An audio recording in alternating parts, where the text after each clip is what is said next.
Kiai Nyai Pasir, Telaga Sarangan dan Ular Naga. Kebenaran dalam perspektif sejarah dan vulkanologi. Bahagian 1.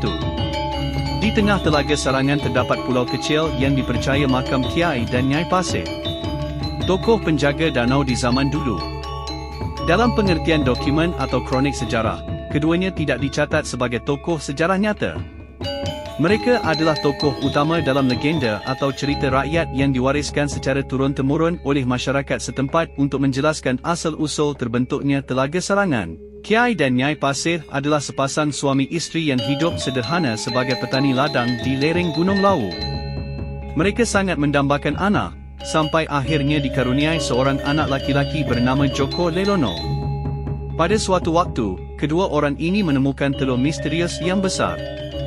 Karena di rumah tidak ada makanan, mereka memakan telur tersebut, yang dipercaya sebagai telur naga. Selesai makan, tiba-tiba tubuh mereka berdua mengalami rasa sakit, panas, dan gatal yang tak tertahankan. Beberapa saat kemudian tubuh Kiai Pasir dan Nyai Pasir berubah wujud menjadi sepasang ular naga raksasa. Naga jelmaan ini berguling-guling di tanah kerana rasa sakit, yang akhirnya menciptakan cekungan besar dan dalam.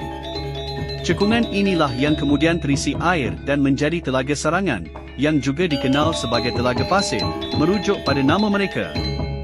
Masyarakat setempat percaya bahawa Kiai dan Nyai Pasir, dalam wujud naga atau roh leluhur, masih menjaga Telaga Sarangan, dan mereka dihormati melalui ritual tahunan seperti larung sesaji.